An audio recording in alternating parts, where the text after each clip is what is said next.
Hello everyone, and welcome back to Owoh's Corner, my own little corner of art. In today's stream, I'm going to be working some more on my character designs.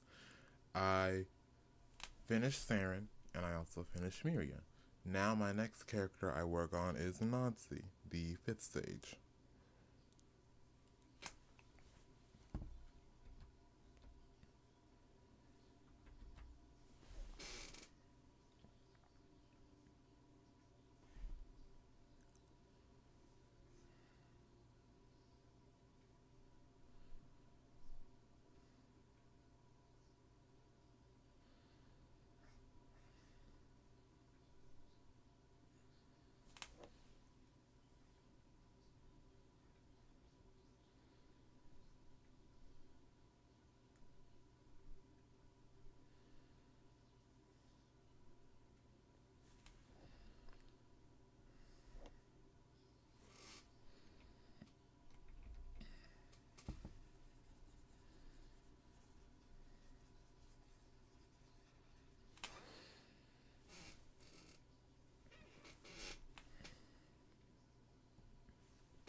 I didn't stream yesterday.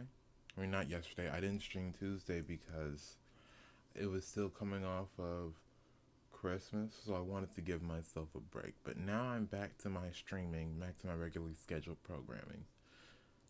Only issue is that I started like 20 minutes late again today. I was up late, and so I ended up just sleeping in. I was up till like 3 a.m. and I didn't wake up until like 9:29. So then I'm like, you know what? If I try to have my stream now, it's not going to be a good one. So let me just take my time. Let me get my morning coffee. And that's one of the things I do is I like to drink coffee in the morning. Call it, I don't know, a quirk from my old college days, but when I get up, I at least have to have one cup of coffee. And anyway, what was I saying? Oh yeah, when I get up, I need to have at least one cup of coffee and something sweet, like maybe some yogurt or a slice of pie if I have it. And then once I do that, then I can start doing whatever work I need to get done.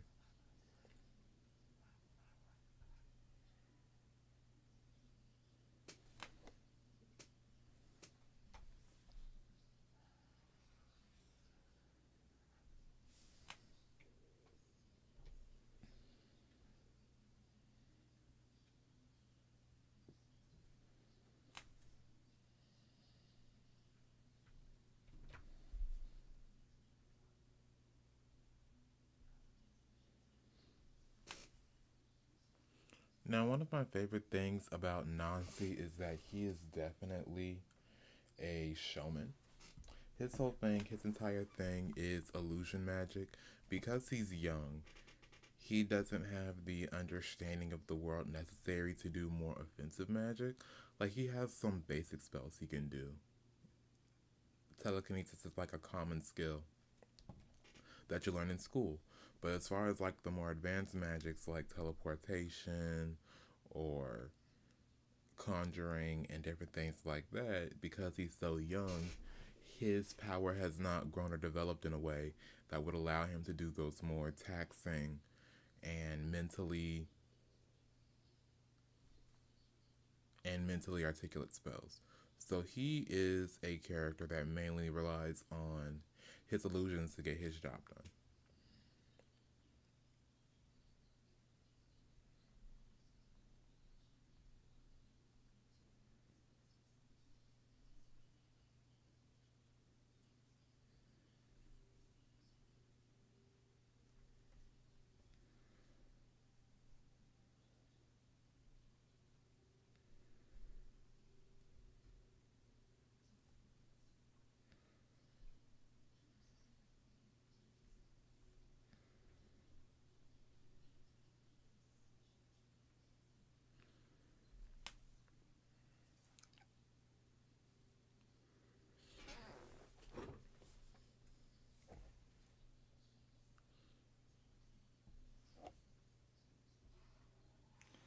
So right now I have a rough of the poses I'm going for.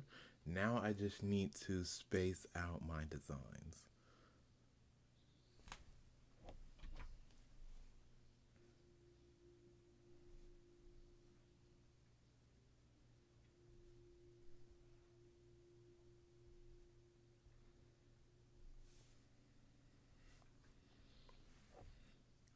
But when I did this, what I chose to do was I wanted to rough out the poses first, and then I would come back later at a later date, and that was when I would go in with further detail.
Hmm. Actually, I have a design for like his little spider appendages, but I do in fact want to look up what do spider legs look like just so I know for sure.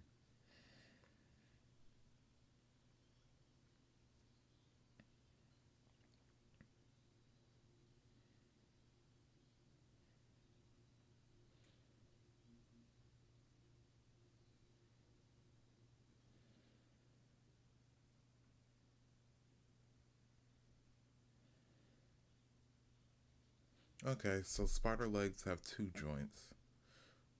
Hmm? Yeah, I did. Yeah, I drew it right.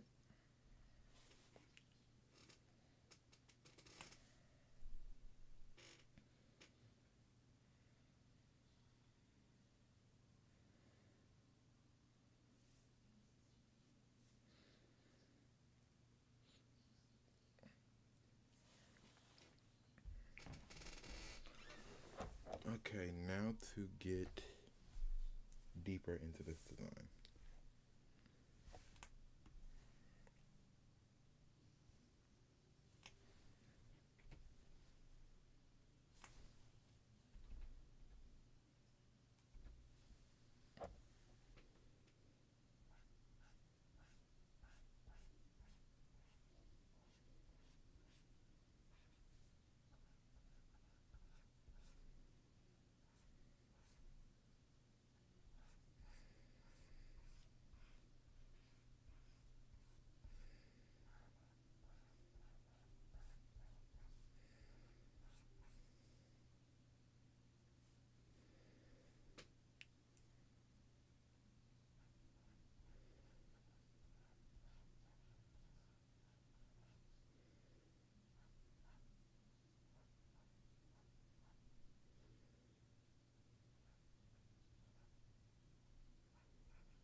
Let me actually check the size of this real quick because I was looking at proportions and essentially children are supposed to be, on average, their proportions are like 5 head heights.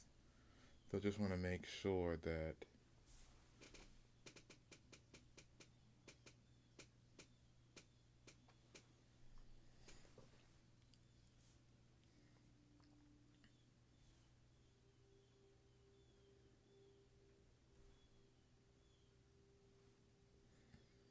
Okay, so that's the issue. The legs aren't long enough.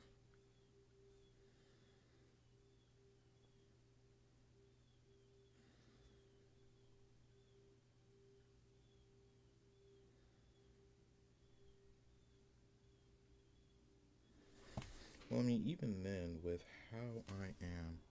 Okay, let me erase this.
Hmm.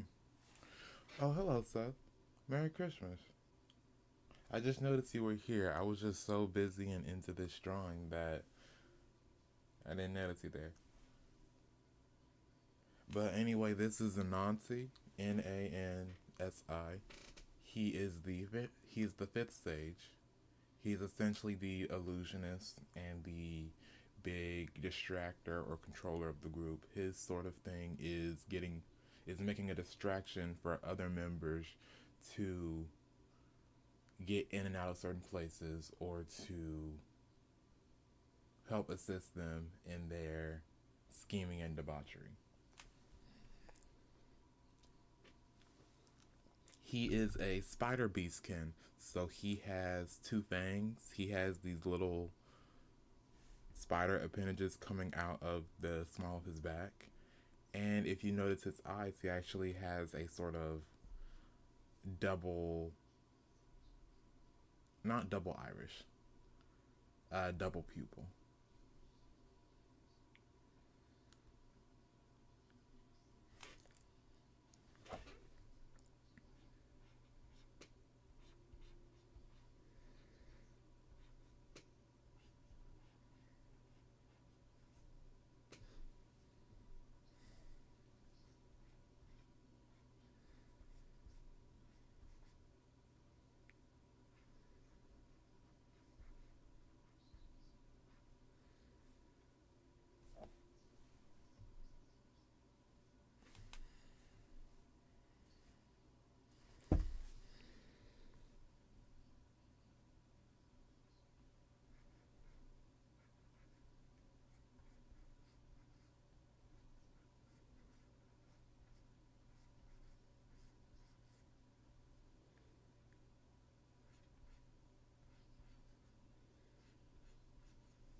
He is a showman, and I've been thinking about what sort of outfit I can give him because he's going to be more of a modern day street performer.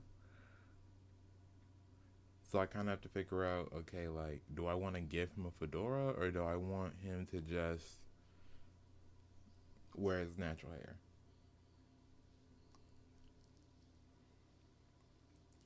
Mm, I'm definitely going for a white and lilac type color. He's going to wear a white suit with sort of a lilac tie, vest, and the interior of his suit will also be lilac because he's an illusionist. His whole thing is street performing, and then how he does his magic is sort of like a cat's cradle. You know that thread game for children where they like move fabric. I mean, not move fabric, move thread between their fingers in order to make a lot of shapes. Well, he sort of does like a cat's cradle where multiple different threads will create illusions.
Seer.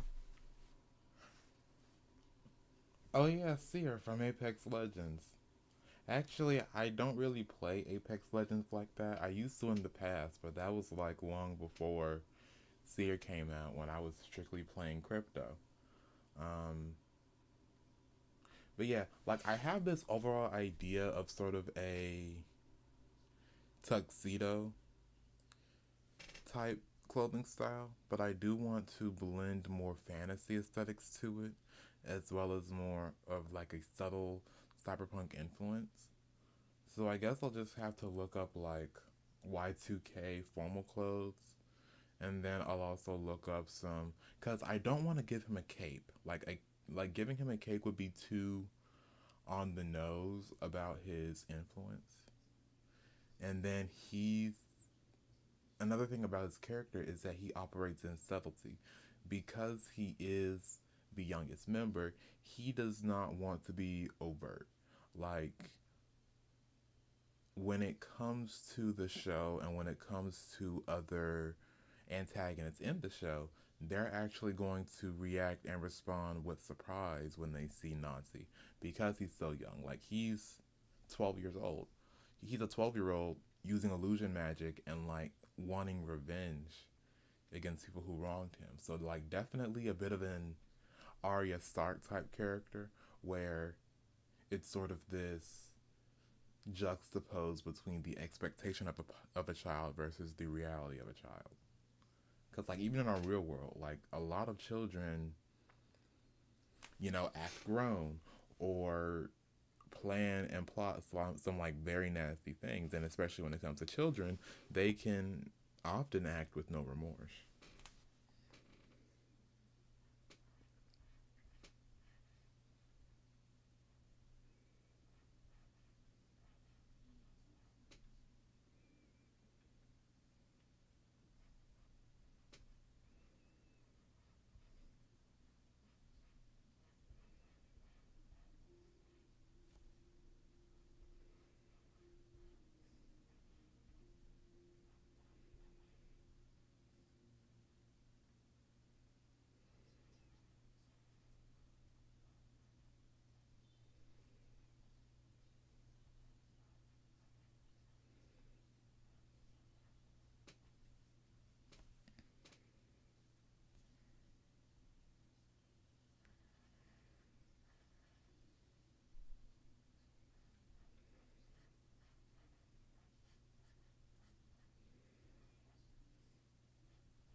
And you see, that's actually the very funny and exciting thing because, like, all the other seven sages, like, they respect him. It's actually other people and other outside characters, sort of these secondary, tertiary, and then background characters, they actually look at him and they're either like afraid of him or they are confused as to why he is doing what he's doing. Because again, like he is a child.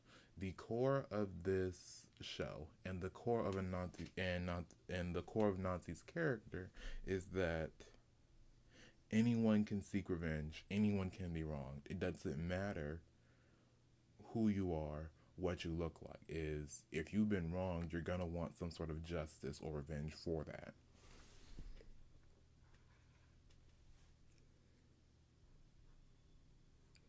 So like the other characters, they say, okay, like we have this kid with us, but he knows what he's doing. Like he's gotten us this far. You want revenge? Okay, we're going to help you get your revenge. We're just not gonna hold your hand. Whereas other side characters and background characters, they actually think that, oh, Nancy's being manipulated or these seven sages are using him. Like, no, Nancy is here of his own free volition. He's very much similar to Bruce Wayne, I would say, where after Bruce Wayne's parents died, essentially he lost all his childhood and became an adult at an early age. Nancy is in a similar situation. After his parents had a mental breakdown, he now has to take care of his parents, take care of his household, and he's just struggling overall, so he's seeking revenge because of that.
Thank you. I really wanted to there's a lot of depth to it. Yeah, there is a lot of depth to it. There's a lot of depth to all these characters. And while I am at a state and at a time where my skills are fluctuating, I'm just gonna be honest. Like my skills, they're good sometimes. Other times they can be bad. But for the most part, like I am trying my best to grow and develop. And so I do, in fact, want to get better at my craft, and one of the core things is that I like to think that most, if not all, of my characters have depth to them. Like we have characters who one of them was ex-military, and he lost his ability to have children. Another one is a songstress who sees the corruption in the world and wants to expose it. Nancy is a character whose parents were hurt in a way, and he's seeking his own form of revenge. And he's envious of other people with normal lives. We have Ao, A Young. He is the leader. He was essentially tortured, and now he's sort of the spearhead leader of the Seven Sages, and he's leading all these people to get their revenge. There's Trina. She is a scientist like Ao, and she wants revenge because her credit was stolen.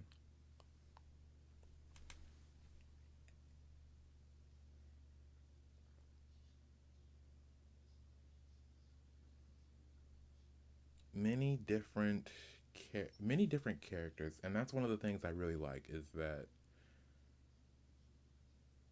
the seven sages each have reasons for doing what they're doing. And what I want for this show, not wanted, but what I want, because it's not even out yet. But what I want for the show is that this is not a story of good versus evil. This is a story of hurt people trying to attain justice or revenge. Like the only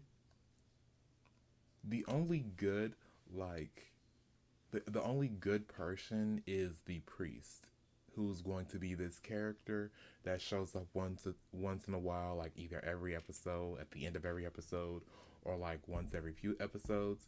And so there's going to be these moments or times where characters go into the church and they have sort of confession. And this isn't just for the seven sages, but it's for the seven sages, the main antagonist, and even the police officers who are trying to discover things, piece things together, or they've done something and they just want that heavenly or divine sort of intermission where, like, am I doing the right thing? I did this, that, and the third. Like, I'm seeking justice. I'm doing this. I'm struggling with that. Like, that's what those moments are for. And so, what I like is that the characters, like, especially the main protagonist and antagonist, as well as the priest, they sort of represent the different states and the different ways to be a man. So the main antagonist, he is a CEO. He has money, power, influence, like every single aspect of a worldly man. That is what the CEO represents. Whereas the priest, like he is the representation of a spiritual man. Like the priest's beauty is a reflection of his spirituality. He's very wise, he's very kind, he's very knowledgeable, but he's also very powerful in his magic as well. And then we have Ao, who is sort of this split dichotomy of earthly and spiritual, to where he is not necessarily the perfect balance, but he is a representation of that struggle and fighting between the two. Does he go full worldly and become like this powerful, conniving, influential person?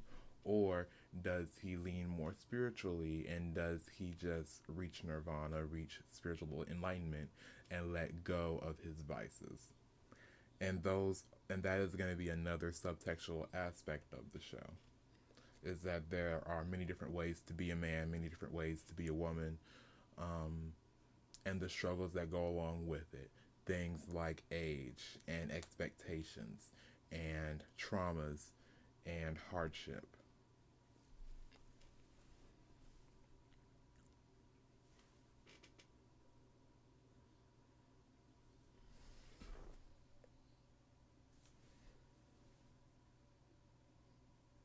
But a lot of depth that I have planned for the show.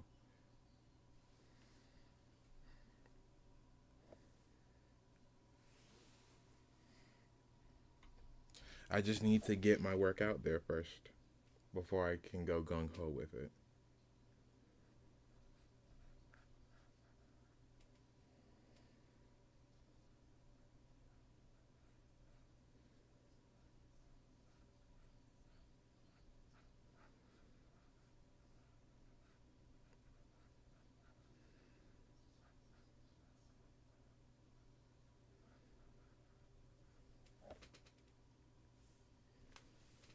Do you have any more questions about my show? Anything else you'd like to know?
Now, in a perfect world, what I would like to do is sort of have,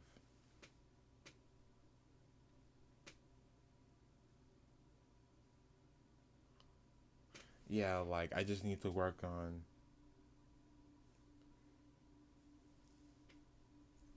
I hear you do. I think your story is thematically solid and consistent.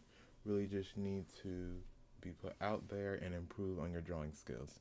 Yes, those are the two big things. I need to improve on my drawing skills, improve on my animation skills, and then it just needs to be put out there. The only issue is that I put my content out there, and okay, I'm just gonna be I okay. Let me preface this by saying I am thankful. I'm thankful for you, Seth. I'm thankful for my other viewers and subscribers. I'm thankful for it all. But if I really want to take that next leap and start doing what I've planned and doing what I love, is that I need more traction. Like I need more subscribers, I need more views if I'm really gonna go gung ho into my animation thing, which is something that I definitely want to do, something I really want to do. Like I don't want to work in retail forever. I mean, I'm just gonna be honest. Like I don't want to work in retail forever. I don't want to deal with crazy and less than savory people.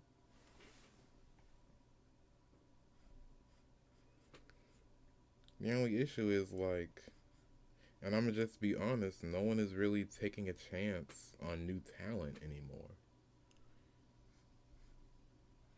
And I was even on LinkedIn, like I saw post after post of people saying, like, oh, what is the, what was it?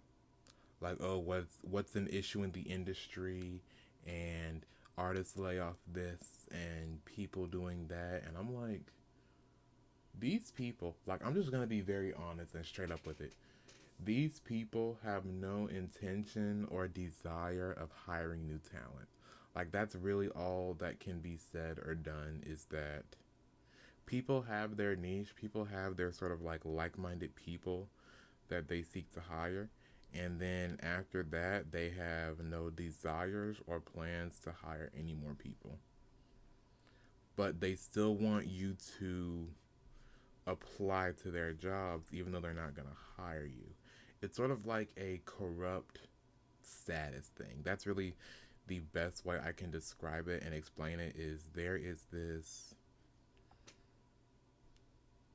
corrupt view on status and power in social play to where even though like yes, we want to reserve the right to reject everyone and we already have our 5 or 6 people that we're going to hire and you can hire if you want to, but that doesn't mean we're going to hire you back. It almost feels like the industry is operating on a pyramid scheme.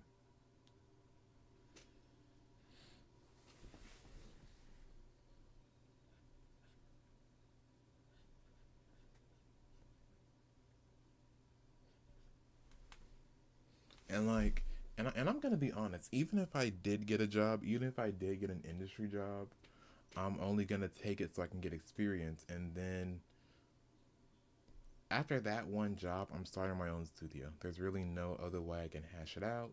No other way I can explain it or go in depth.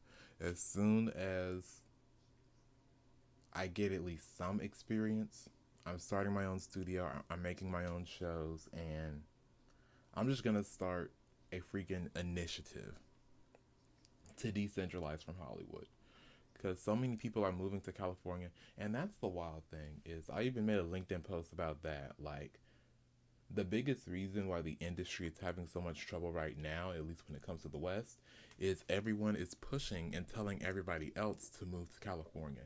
It doesn't matter if you're an animator, a video editor, a videographer, a actor. Everyone keeps telling everybody else, move to California, talk to people. And then even when you move to California, you're still going to be working either in retail or you're still going to be working in a cafe, barely making your bills because you're waiting for the opportunity or you're waiting for some actor or some studio head to go into your coffee shop, order a coffee, and then you at least work up the courage to talk to them. Like it's horrible. It's insane. It's crazy.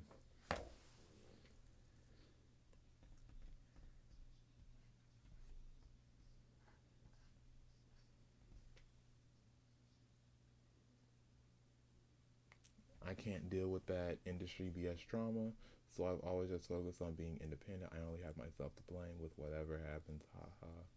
So I'm really grinding, learning to draw better. Exactly, and that's really all you can do. That's really all anyone can do is just. It is hostile out there. It's very hostile out there. Like,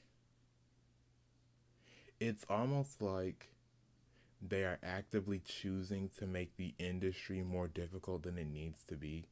And this is also something I've noticed while in retail is that there are people in management, there are people who are higher on the totem pole who can make the situation better for everyone, but they actively choose to make it worse, either for their own personal gain or for their own feeling and desire for superiority.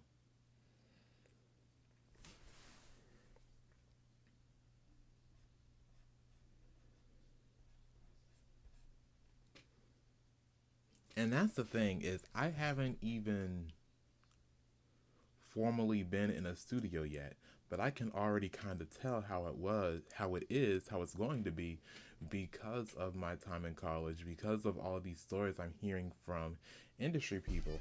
Like there's this one animator. Um, I watch his content from time to time. Well, actually, there are two. There are two animators. There are two industry animators. I think the first guy's name, his name is Taniko, or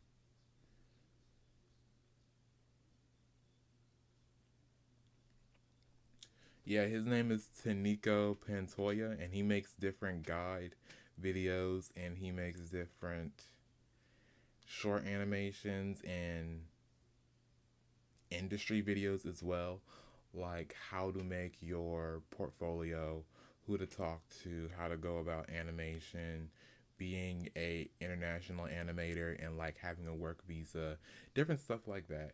And a while ago, like he made a video about, I think it was like regretting going into animation or working for the industry and different things like that, and like how he got fired. And I'm like, that is crazy. Like, this is someone who's been in the industry and he knows that it's not that easy.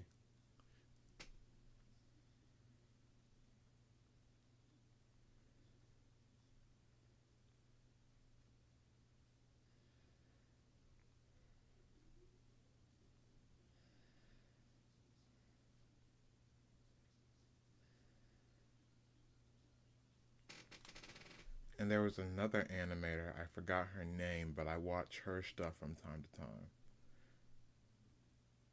She's actually, I'm pretty sure she's actually living in California currently.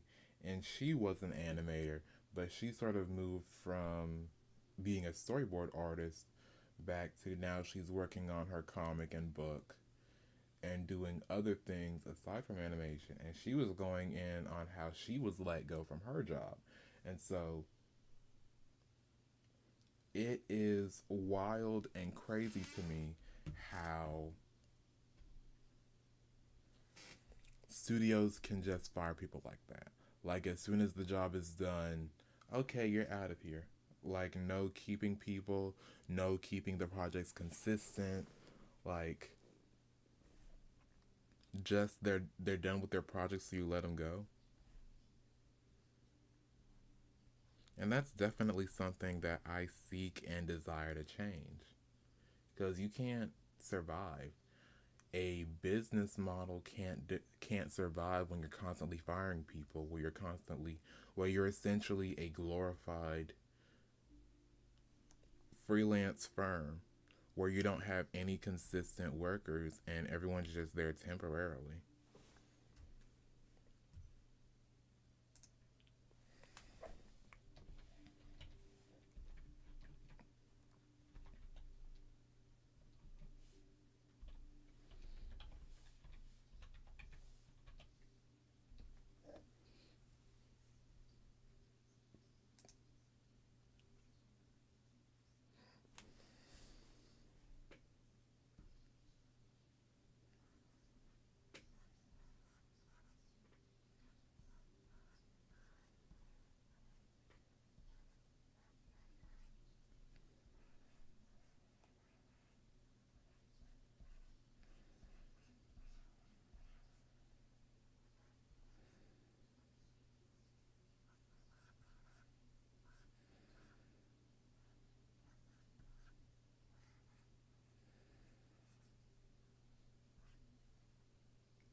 I think that's her name. Yeah, Mew tripled.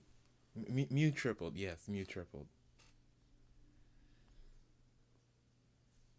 Cause I knew her, but like I knew of her, and so I basically a bunch of different animators to bring my point home. Like, yes, Mew tripled and Tanika Patoya and other animators I've seen as well, because I watch their content, but I also watch other animators. And it's like they keep talking about how they're being fired, they're being let go, they're getting asked to do like more work. Like, even though you're a storyboard artist, you essentially have to like do full animation at times, and then they ship it overseas for the international studios, like those in Korea, those in Japan or in China, broader China. They do the in betweening for you, then they bring it back for you to do final production or post production and compositing. And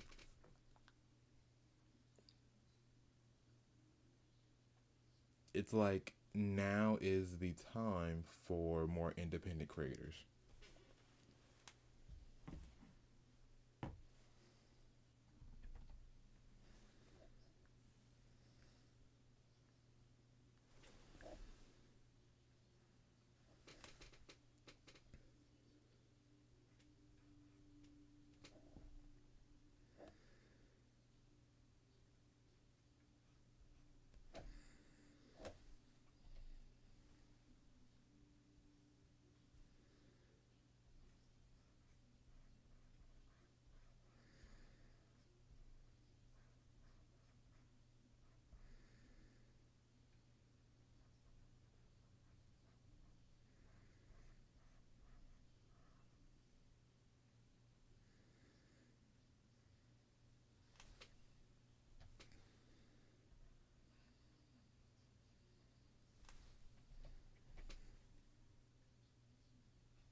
I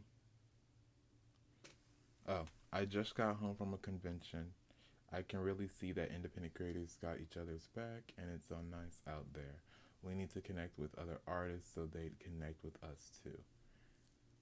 Yes, yes, we do. I think there should be a convention that happens in Raleigh every year. I think it's Animazement because I know I already go to ECGC. There's another convention that happens though that's more about anime than like proper. I mean, I might meet other animators there. I'll have to look into some more events I can go to.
It's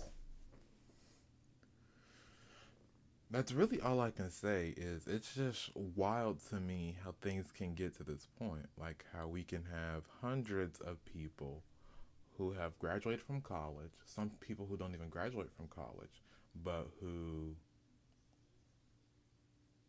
are very passionate about animation, very passionate about filmmaking and different things like that, and they can apply for hundreds of jobs, and they essentially have to be faithful and they have to wait.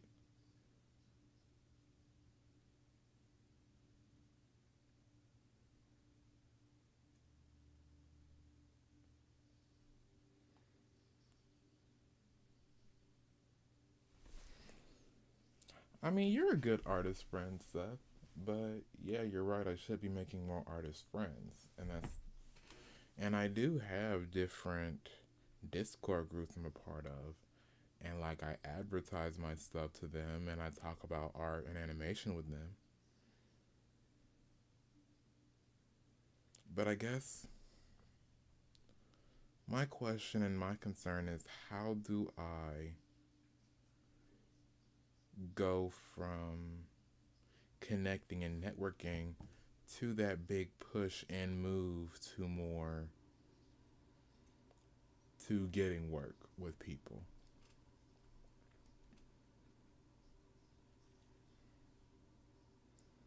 Because I'm on Upwork, I'm on Angie's List, I'm on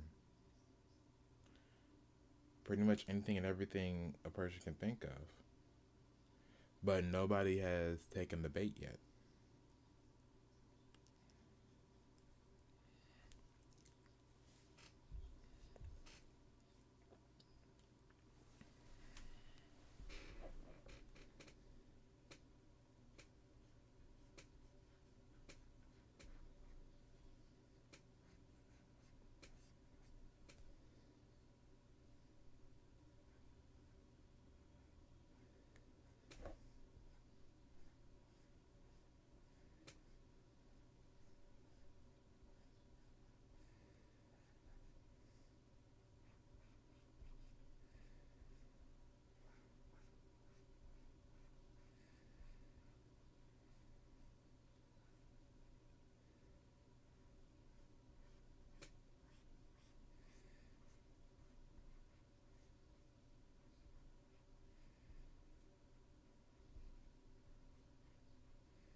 I'm not sure, but I think the intent should always start with just genuinely making friends, appreciating their art. People can suss out other people's intentions, so I'm very careful of that. Like, I didn't mean that in the sense that, like, oh, let me use these people for my own ends. Like, when I connect with someone, I quickly and easily connect with them. Like, even in my day job, like, people, uh, I kept saying like a lot. I haven't said the word like that since I was really young. I mean, I don't try to use. I'm not trying to use people. I genuinely am not trying to use people, and I'm not seeking out relationships to use people for my own ends or to get work out of them. I guess I'm just a very conflicted person because it's been a year since I graduated and I'm still working in retail. That's the thing that bothers me, and that's the thing I want to fix and change. And so mentally what I'm trying to do to fix and change it is finally getting a job in the industry. The only issue is that the industry is very gatekeeping about side talent. I hate to say it, but that's just what it is. There's no other way to describe it.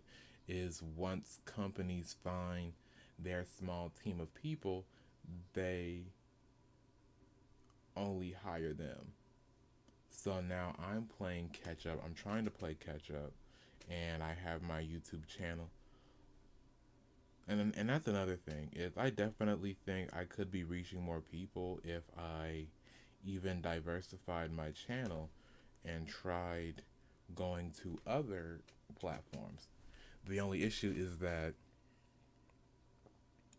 I I swore off of I swore off of Instagram. I could not handle trying to be a Instagram creator because I would just try my best, try my darndest at my art, and everyone else would get views, and I would get upset because I'd see like those 300, 500 followers that people have on Instagram, and then I only have like 100, and my stuff is only getting like 2 or 3 likes, whereas other people are getting like hundreds of likes or dozens of likes, and I'm like, let me just get out of here. So now I'm on YouTube to where I can just focus on getting views, and if that was my light that fell, if you heard that clatter. But like now that I'm on YouTube, I can solely focus on just getting views, and I have 352 subscribers. Like, that is awesome. That is amazing. Like, I am satisfied with the slow growth I'm making.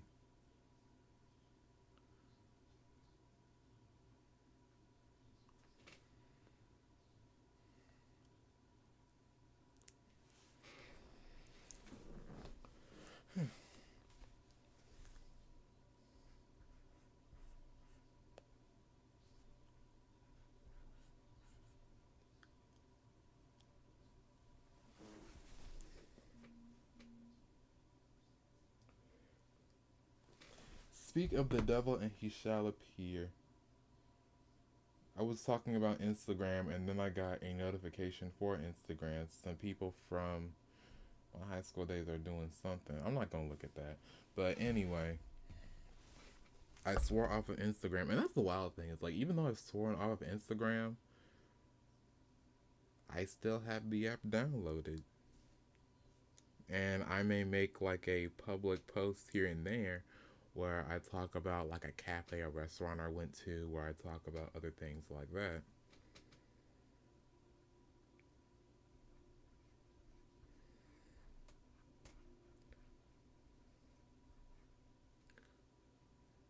And speaking of things I talk about, I actually saw my bartender at the store where I work at Walmart.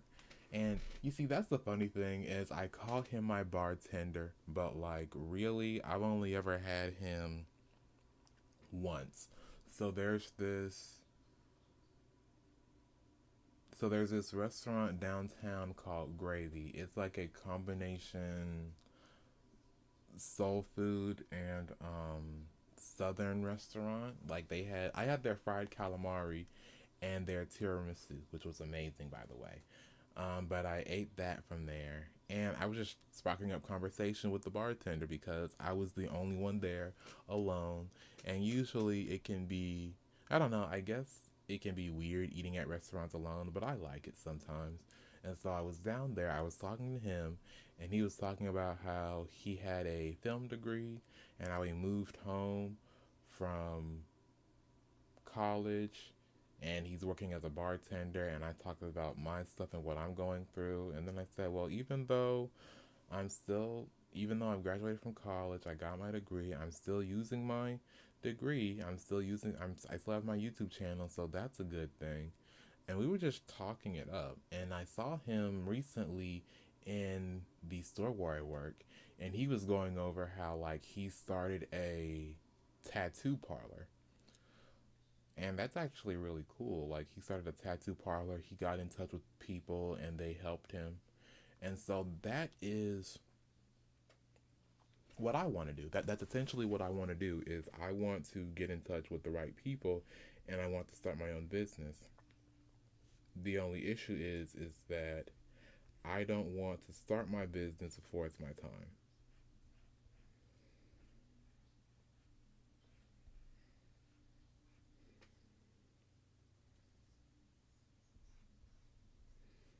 Because, like, the worst thing I can do is start something or go into something without being ready. Like, I'm waiting for that call or that sign that says, hey, you're ready, you're in a good position, start your animation studio now. And yes, there are certain instances and occasions where you do need to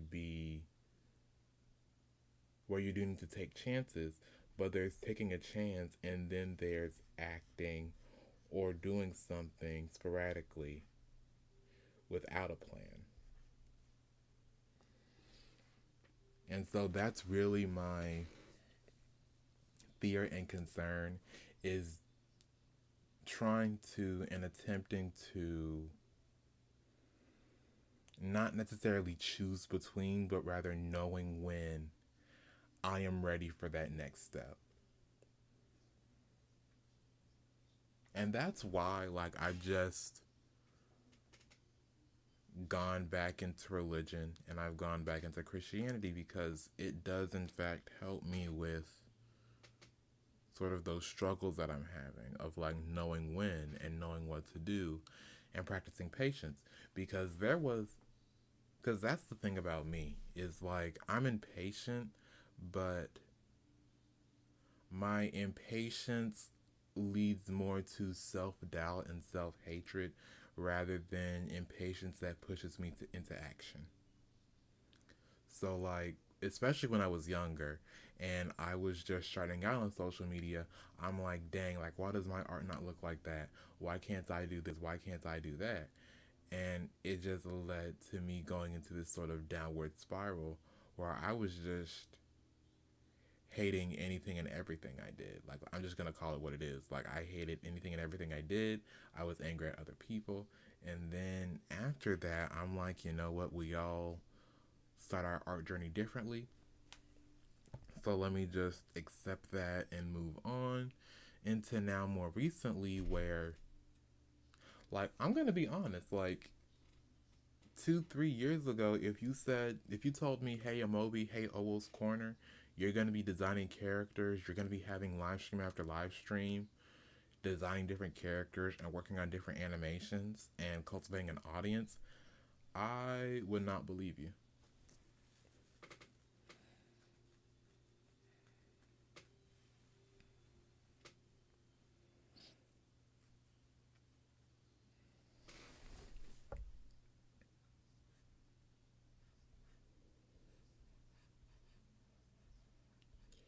But I am doing what I like and I am doing what I enjoy. And just doing these small things have definitely kept me sane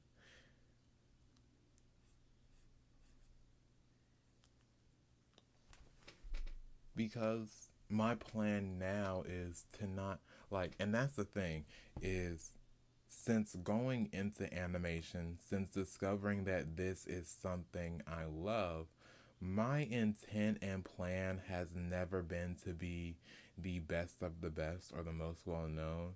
My intent and plan has always just been to, just slice a piece of the cake and have it to myself. Like, I don't want to have a big piece. I don't want to have a whole cake to myself. Like, all I wanted was just a small piece of cake and just to have it for myself.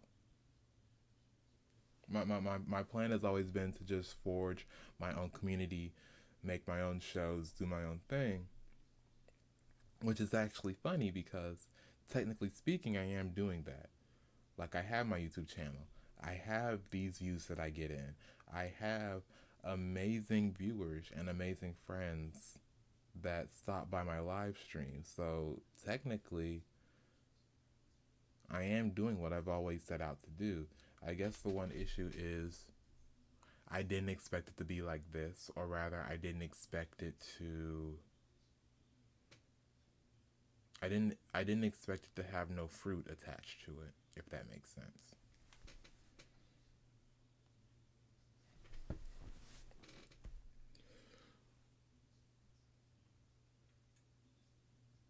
And actually, I think there is a parable about farmers and about how your first 2 or 3 years you're not going to have crops, but then by the fourth year you're going to blossom.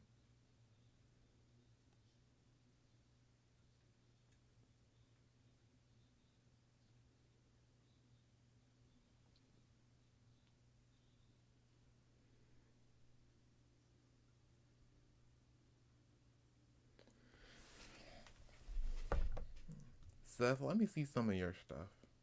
I'm going to click on your. I'm going to go to your channel and see the art that you produce. It,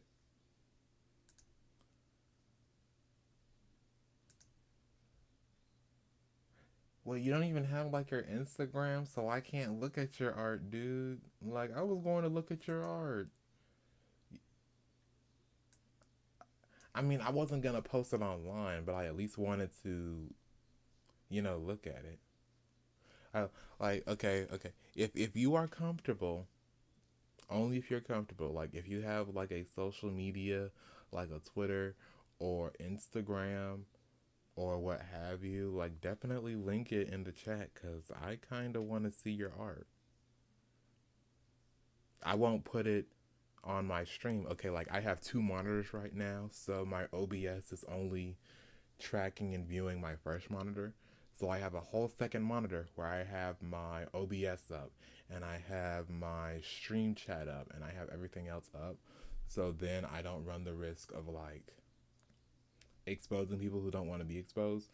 But like definitely like I would love to take a look at your art.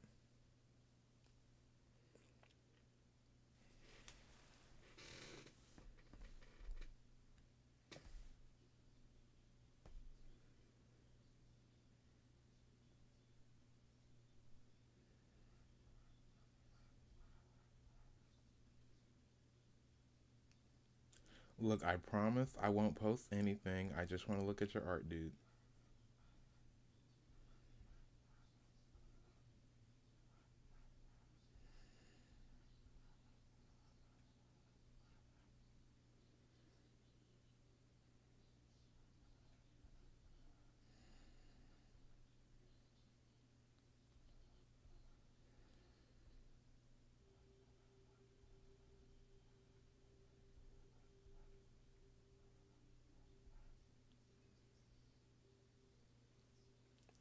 I mean, if you're not comfortable, then just say it.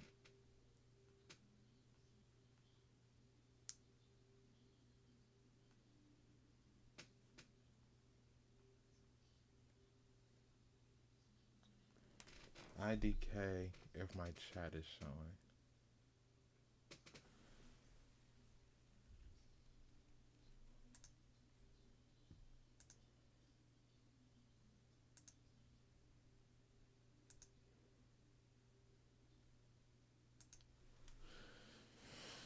Okay, while you get your art up, I guess I'll just chill on my end.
It's not showing in my chat. I should have hyperlinks enabled.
I hope you don't hear my mom in the background because she's just shouting about something.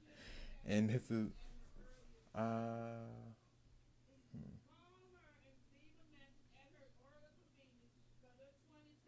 okay. Let me mute my mic real quick. I don't want you to hear my mom's conversation, but I'll be right.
Yes, my mom is okay. So my mom is lovely, but my family is crazy. That's all I can say. Is like the rest of my family, like they're crazy. But anyway, on a side note, I'm actually looking at your art and I see the Nike character that you.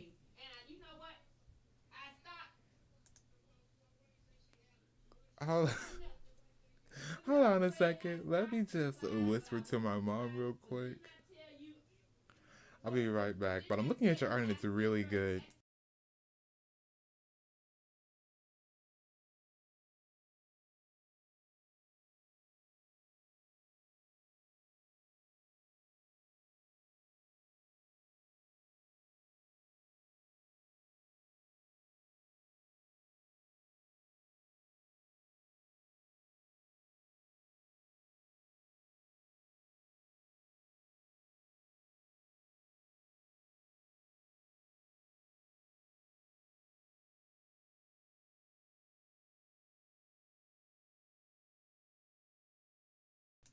Okay, I'm back. I apologize for that. You see, in our families, we can run pretty loud, But anyway, what was I saying? Oh yeah, your art looks really good. Your art looks really good. Like this latest piece you did of the girl sitting on the table, it's actually really good, and I like your use of background. Like that's a really good background that you used. The Marine Captain. Yeah, I like it. I'm also seeing this older art piece of a spider. That's amazing. Like I like you're very detailed. Like you use a lot of detail, use a lot of ripples in your clothing, crinkles.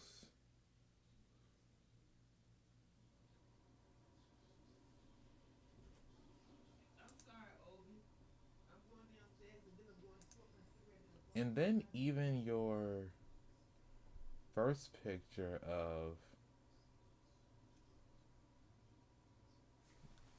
Gargura, is that a VTuber, I believe? I like this as well.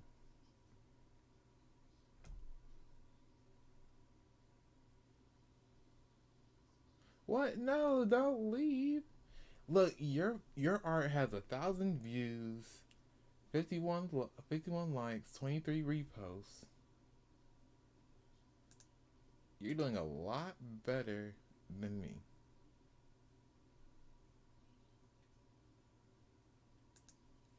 And I think that's the thing is as artists we kind of have to do work and we kind of have to draw things from pop culture or things or other people and other characters that are already popular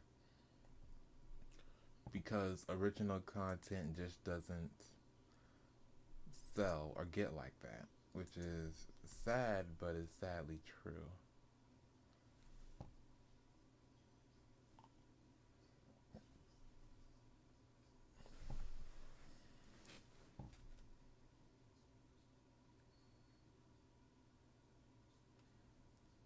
Your art is lovely. That's really all I can say is like your art is lovely and you should definitely seek and try to do more with it. Get more from it.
The popular characters do get more engagements.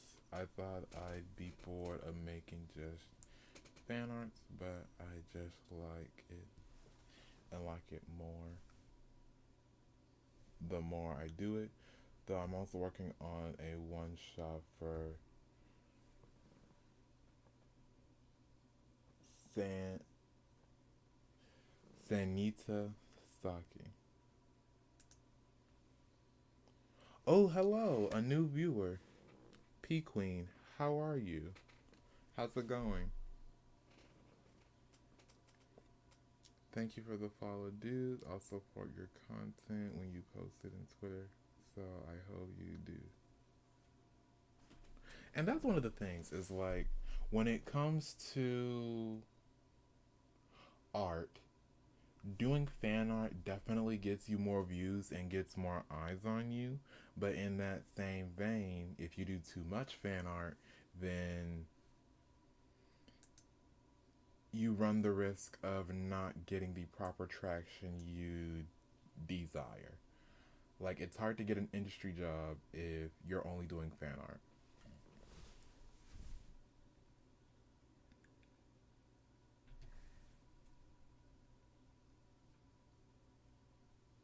Ooh, I got 4 concurrent viewers.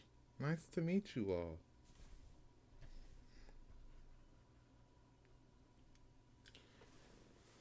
So, hello everyone. This is Owoh's Corner, my own little corner of art.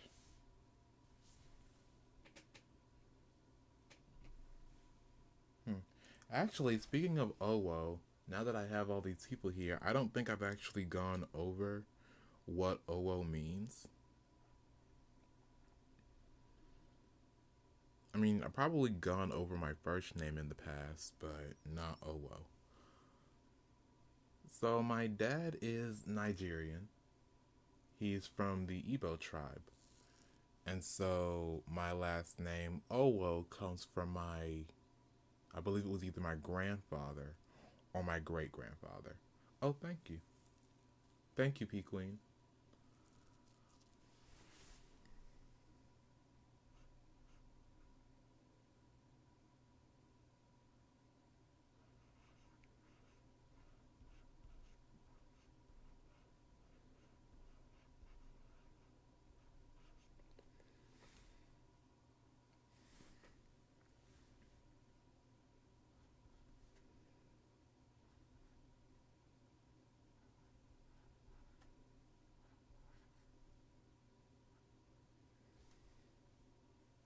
So, Owoh's Corner is my actual last name. My last name is Owoh, Owoh.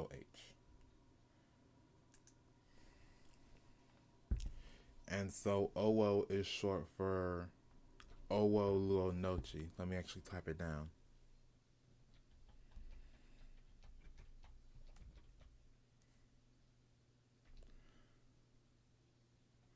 And that means as you pour or as you take, it replenishes itself.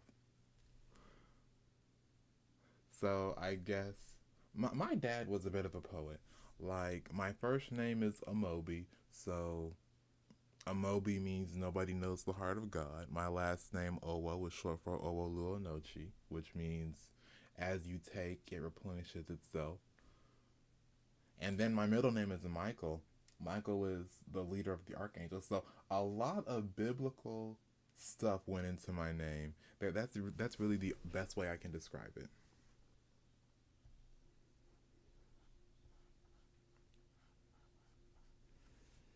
And so I guess in my life, I've always looked towards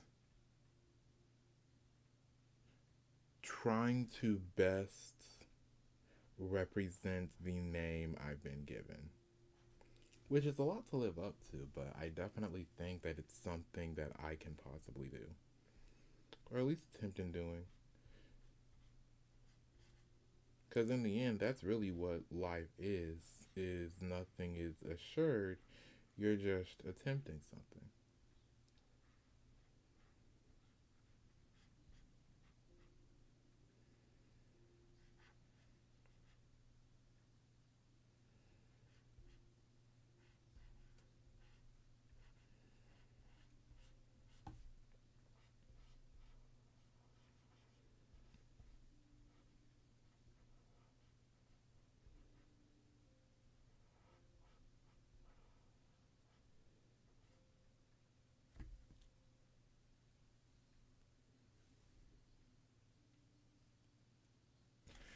You see, I don't know why my posts are less watched, cause I, and that's the wild thing is like I have 240.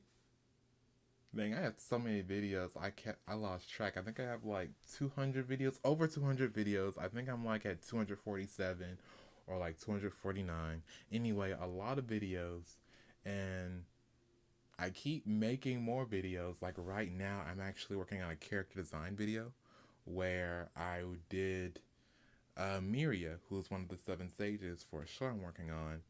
And I'm about to post that video. I'm about to edit it and post it sometime later today. And I've been trying to post often because art and animation takes time. I can't really post weekly or once every 2 weeks. I sort of have to just post when I can. But anyway, I have a lot of content to watch. It's just for some reason my content isn't being pushed. But then again, I don't really follow fads. I'm more so the kind of person that I just try to be myself, and I try to be that chill person that people can go to and watch when they need to feel good or when they're just like want a chill like hour or two, because that's my whole thing is I'm based in the US, so I live over on the East Coast, so New York time. My streams start at around 10 o'clock, sometimes 10:20 or 10:30 at the latest. I go on for like an hour, hour and a half, and it's just a time for people to chill out. Like except for Seth, who is in the Philippines, I want to say. Seth, you're in the Philippines, right? Or somewhere in the oceanic. Um, but like, dang, I lost my point. Yeah, except for Seth, who just stays awake all the time.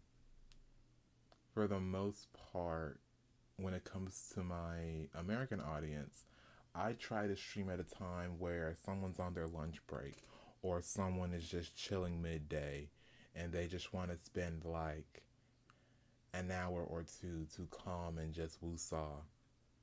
Those are that's the core of my streams. Is for people who just want to relax and they want to have some nice art to look at while they relax.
anyway, P Queen. This is just sort of what I do. I stream on Tuesdays and Fridays. I talk about the show I'm making, the Seven Sages.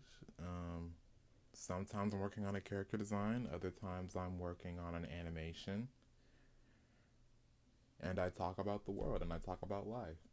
And people can come and go as they please. If you want to stay here for a few minutes and leave, that's fine.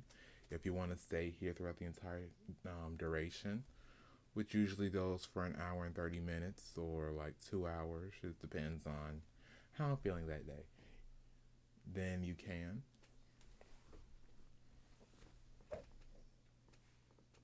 And it's really just a time to calm down and to reflect. And I think that many people actually just need some time to reflect. So if you want to come to my channel and just sit down and enjoy my voice while you're sleeping or while you're doing your homework or doing whatever it is you're doing, then so be it.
A Dropbox stream.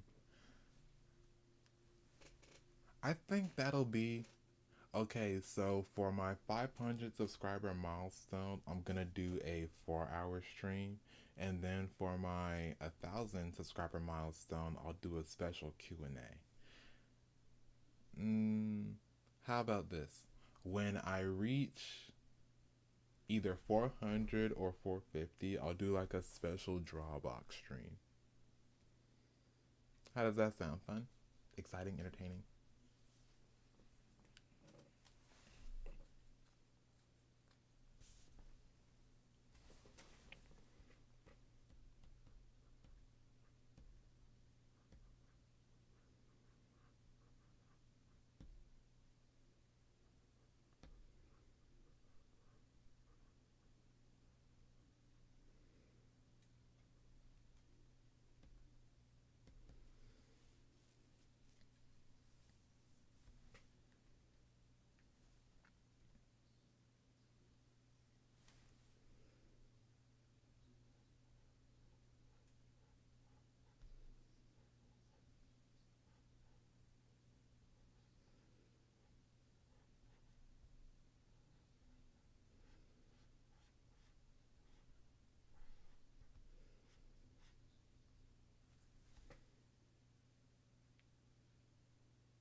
That's great. Now on to my 100 other YouTube accounts to subscribe.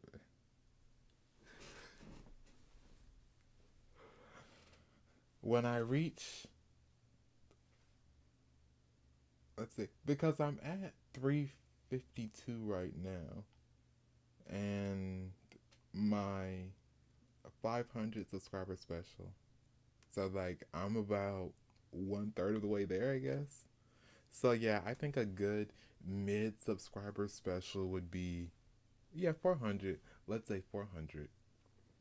At 400 subscribers, I'll do a Drawbox stream just for you, Seth.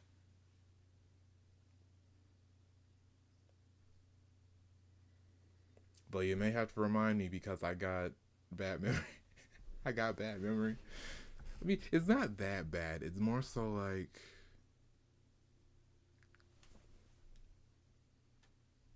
my memory isn't that bad. It's more so like I just have other things on my mind at the time.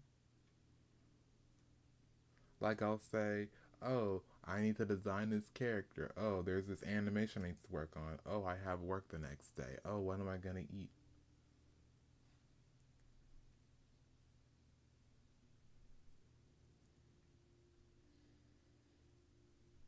Speaking of, I kind of want to go downtown after this stream and get some more fried calamari because it was really, really tasty. Oh yeah, fried calamari and tiramisu. I know that sounds weird, but like,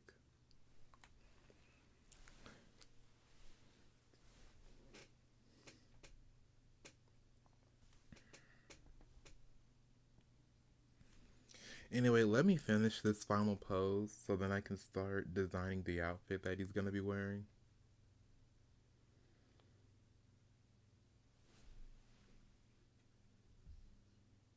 Because I actually think there's not a lot of Y2K men's fashion. Mainly, Y2K was very female centric.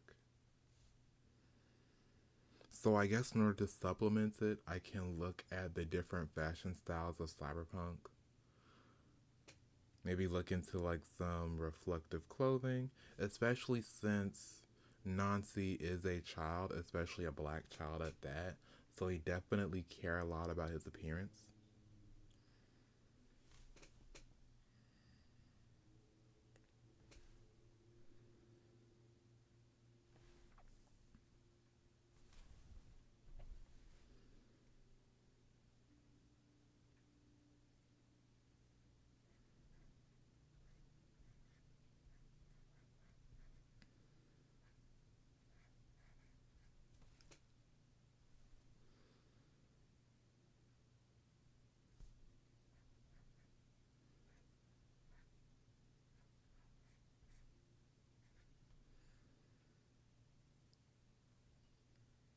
Hmm.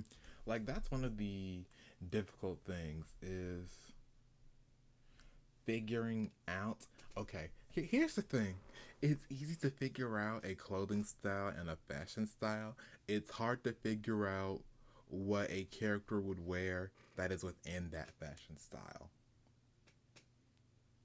So Seth already knows this, but the show I'm working on, this original IP, The Seven Sages, it is a blending of science fantasy with technological advancement and magic. So it's this blending of the Y2K aesthetic because the Cascade, the event that sort of kickstarted magic, occurred in the year 2000. And so then because of that, people now realize, hey, we can use magic like these fantasy books we read when we were younger. Hey, now that we have magic, we can advance our technology. So it's led to this new cultural movement where people blend tech wear with high fantasy clothing.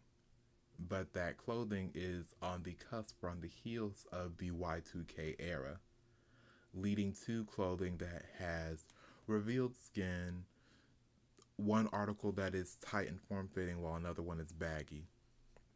So people wear cargo pants, people wear crop tops, some people wear leggings, other people wear chaps, different clothes and articles of clothing.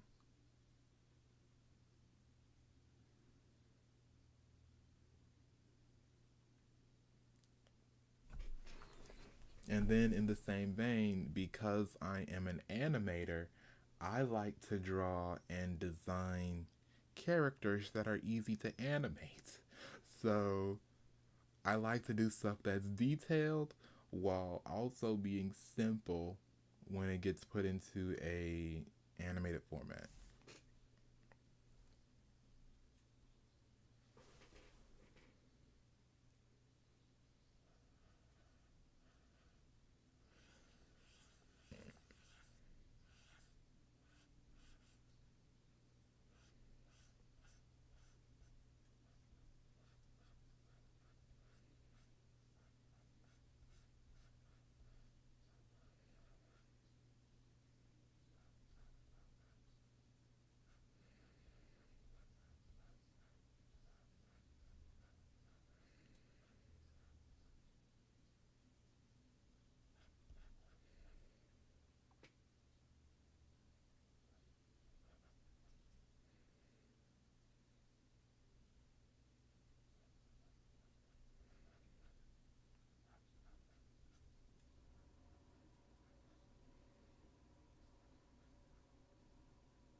Actually, let me erase this.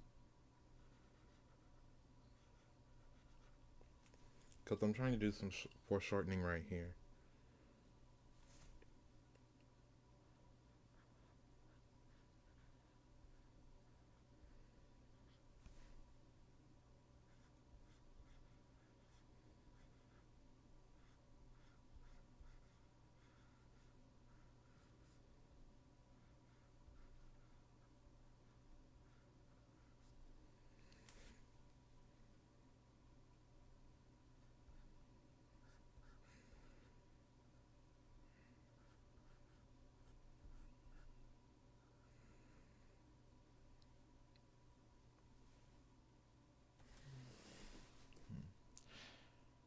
Look, all I need to do is just draw the body, and then as soon as that's done, everything else is gonna be gravy.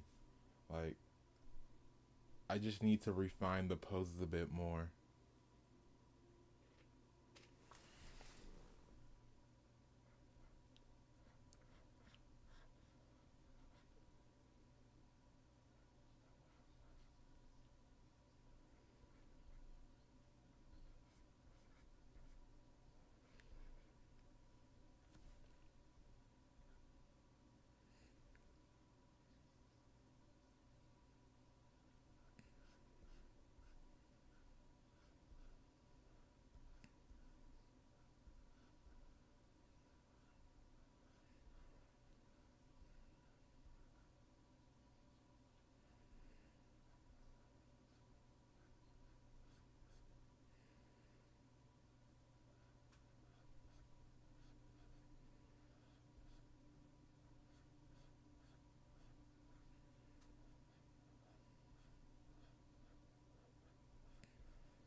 Hmm.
Oh yeah, I bought a new sketchbook, and sometimes I like to set up a theme for my sketchbooks. This theme is foreshortening. I don't know how long that's gonna last because my previous sketchbook, I was going to make it a guidebook for my Seven Sages story, but that ended up falling through because I'm a sporadic artist. So like, I just have these random ideas that come to my head, and I'm like, let me sketch them down, or let me draw this, let me do this. So this sketchbook, I'm gonna try to do more foreshortening, but I'll see what happens.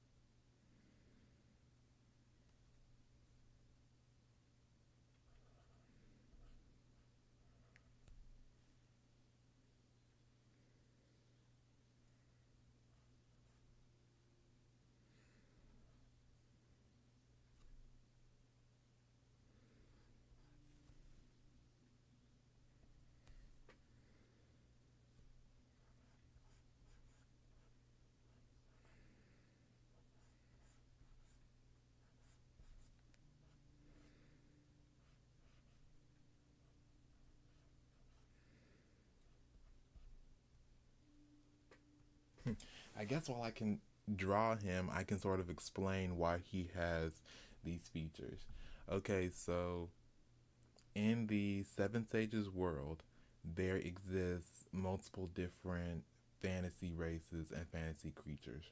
Essentially, when magic returned to the world, it caused certain people, to take on their true form or the representation of their souls to be brought out to the forefront, leading to many different people becoming elves, orcs, beastmen, beastkin, um, different fantasy races like that. So, and there are various different kinds. So, beastmen are the anthropomorphic animal people, whereas beastkin are akin to beasts. That's sort of that clever wordplay, where they have certain animal features like a tail or ears, or in Nancy's case, he has spider appendages coming out the small of his back. There are avian beastkin where they have like vestigial wings that grow out.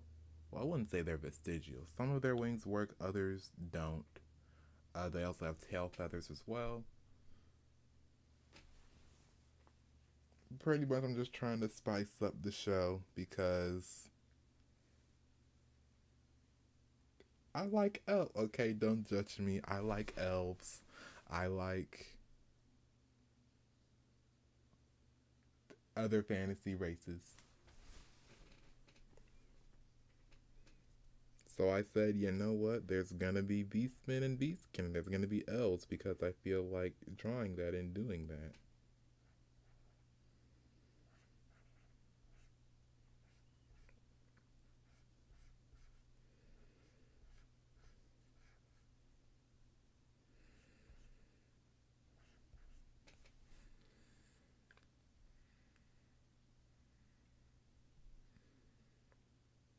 Hmm. I need to make his eyes bigger in this piece, and I also need to make his cheeks higher.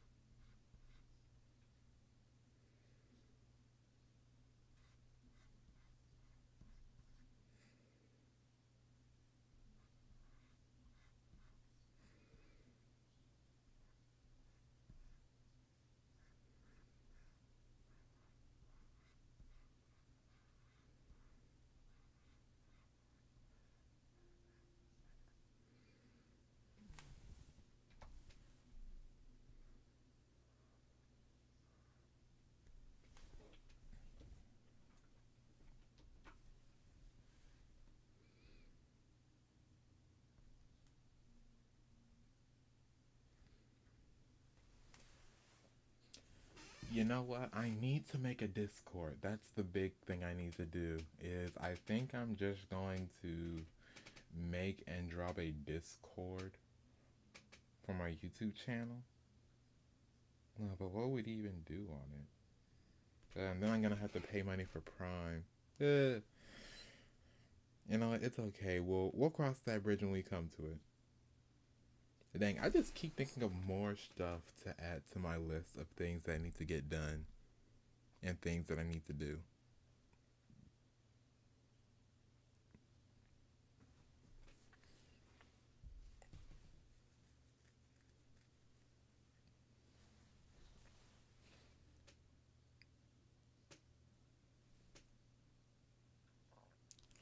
Well, anyway, I'm done with refining my poses. Now I just need to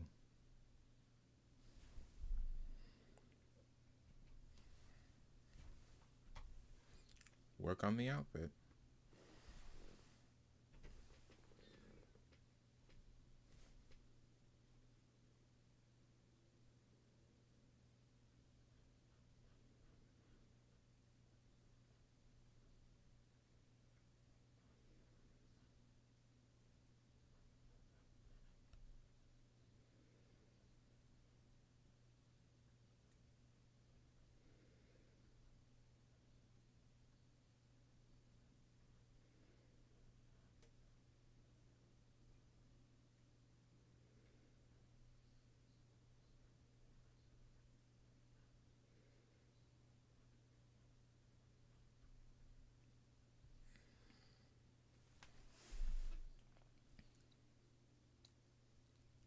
Oh yeah, I heard that Joe Cat is leaving content creation. Like apparently he got some heat for a song that he made. Like that song is like 2 years old.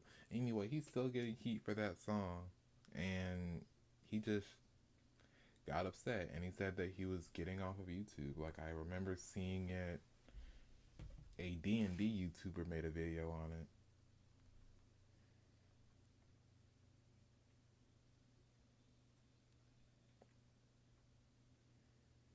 And honestly, you hate to see it. Like you hate to see content creators quit or be bullied off of the platform. Cause I'm not even a fraction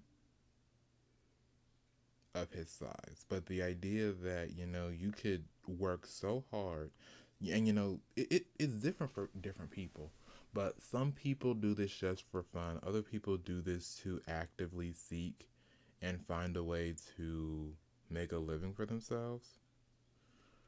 But you hate to see people who have cultivated a following just for them to do or say a wrong thing and then feel either unsafe enough to quit or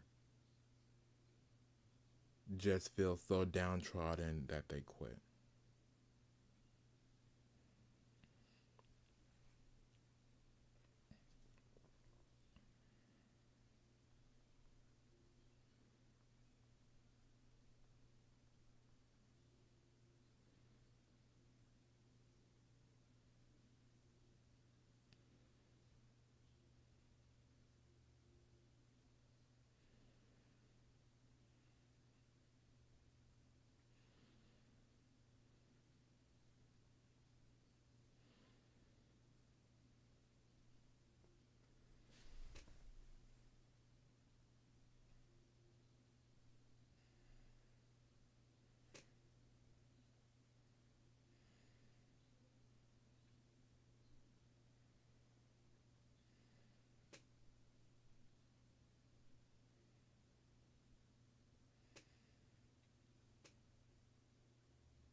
No, there's not enough empathy online.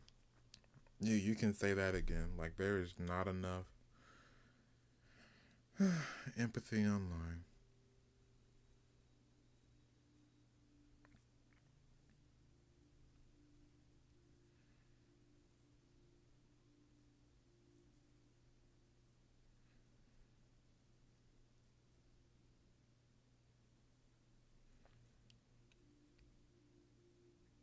But I do still believe in hope.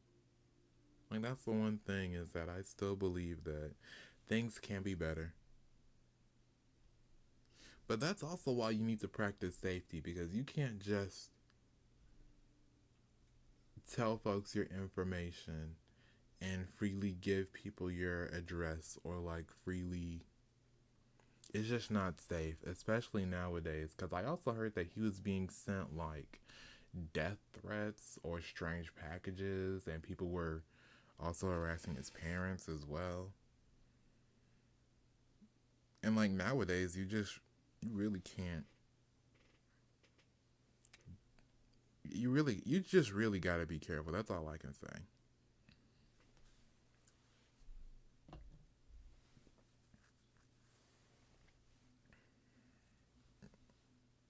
So I mean, anyone who is rewatching my stream or watching currently, just be careful when you're online.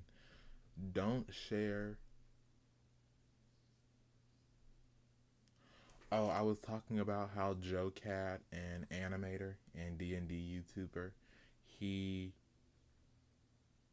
is he's either taking a hiatus or he's just quitting altogether.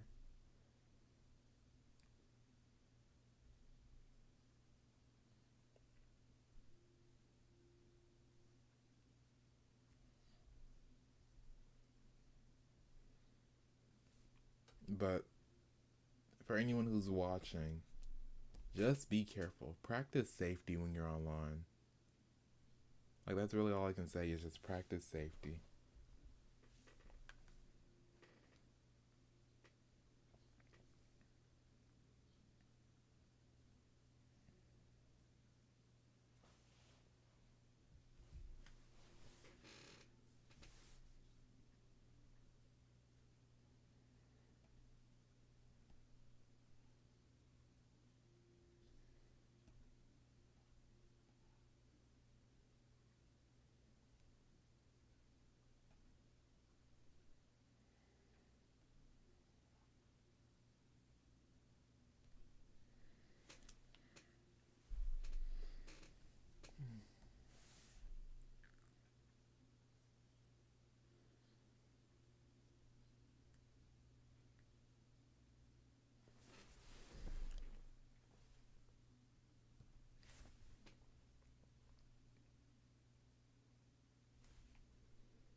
Actually, for this stream,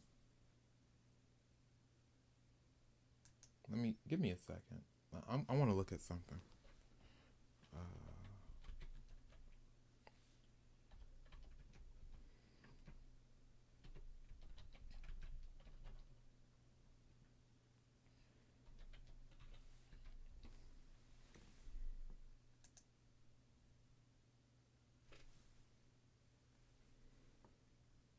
Okay, that's Cyberpunk Business Wear.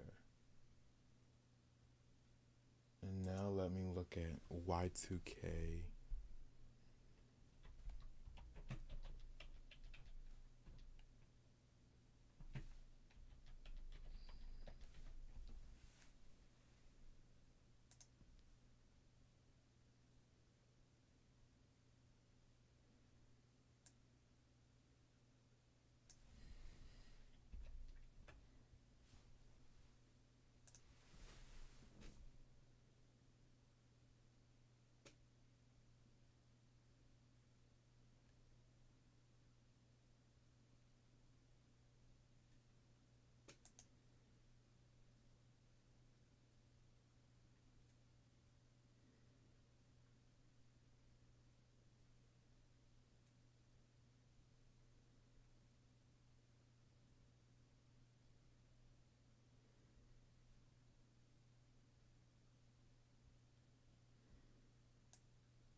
I'm actually going to need to take a second to look at these different fashion and style choices.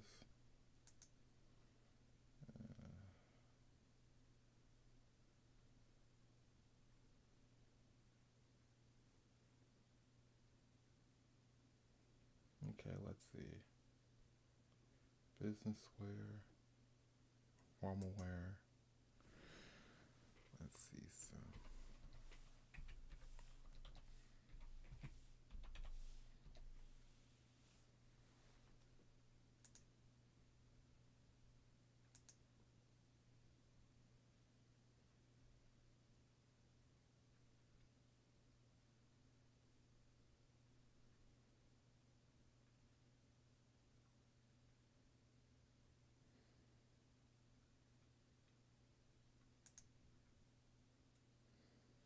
I wonder if I gave him a sash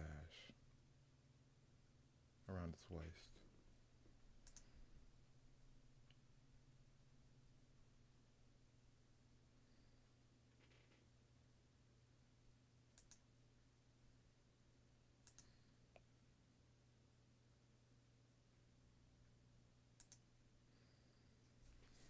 I need a second to think about what he's going to wear.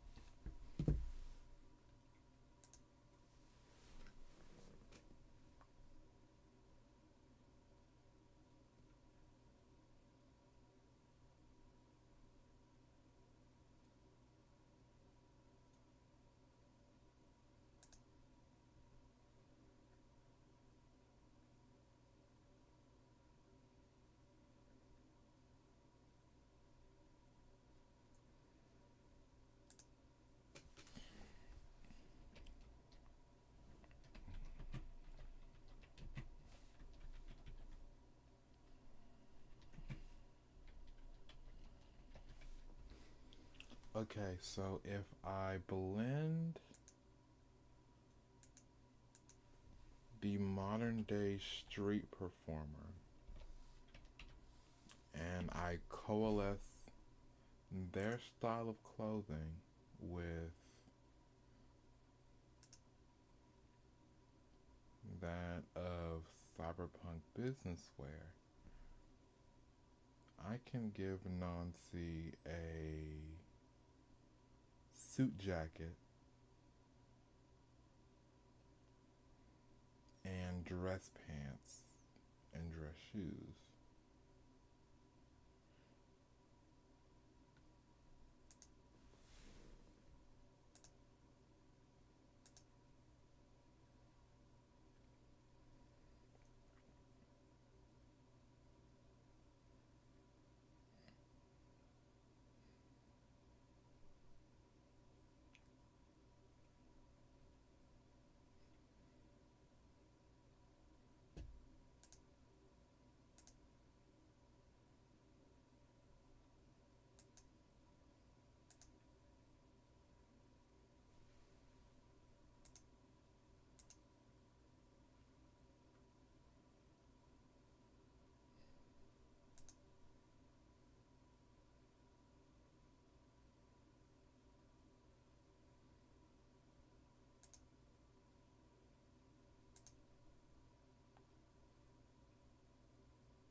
Hmm.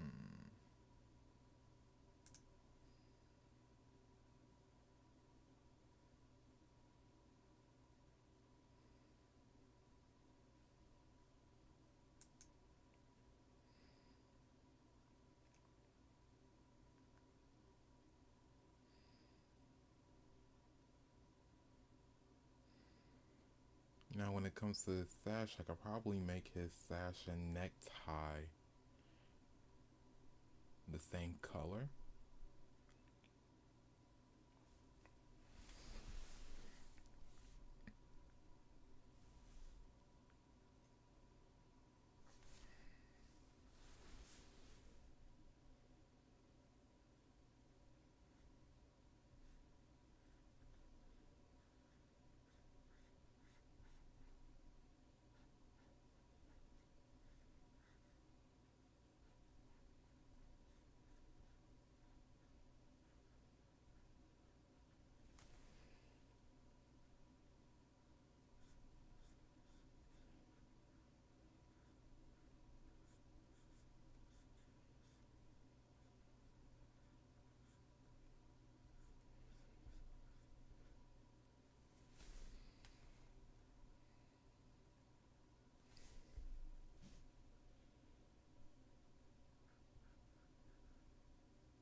Well, if I finished the first sketch,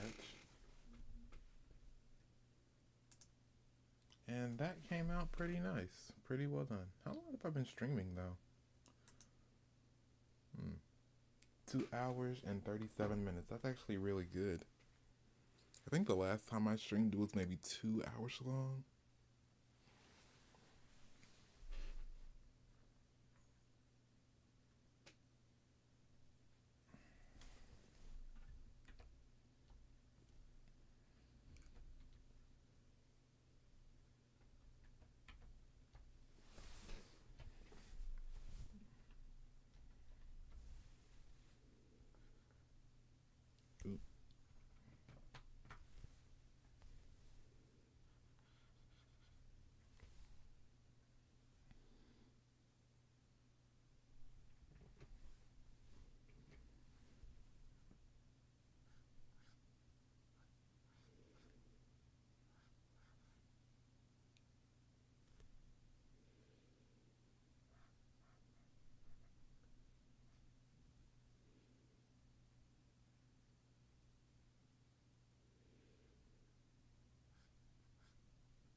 keep forgetting that I have to raise the eyebrows because Nancy is a kid, so his eyes are going to be bigger.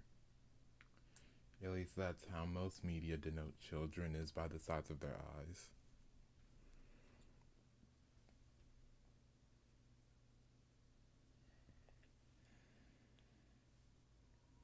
And besides, what child you know doesn't smile? So I need to give him a smile as well. But I don't want to give him like a creepy smile.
Hmm.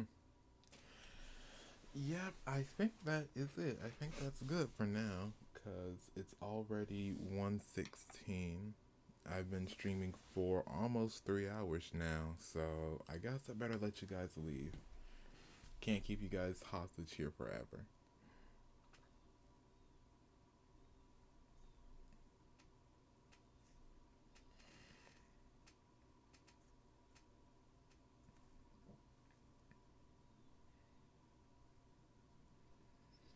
Anyway, I hope you all enjoyed this live stream, me designing a new character, Nancy, the fifth sage and illusionist of the group, also the youngest member.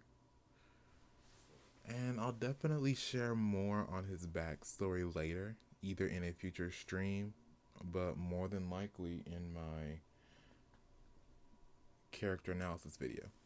I'm also working on my Miria video as well. That video is almost done. I just need to edit my footage together, composite it, and then make a thumbnail. But things are going along quite smoothly. I have taken a bit of a small break from animation, but I do have 2 animations I can work on here and there when I have time or when the mood strikes me. But yeah, that's just about it. And I'm very thankful. I'm thankful to all of you who stop by, watch my stream, leave comments or don't. And as I always say, you guys can freely come or go as you please. There is nothing keeping you here. If you want to take a break from my stream and watch something else, you can. If you just want to stop watching, you can. If you want to go somewhere and then come back later, you can do that too. I am merely here to share my art journey, share my animations, and talk with those of you who feel like talking. Anyway, I guess that about does it. If you enjoyed, please be sure to like, comment, subscribe, or share even. This has been Owoh's Corner, my own little corner of art, and I'll see you guys in my next video or live stream. Bye.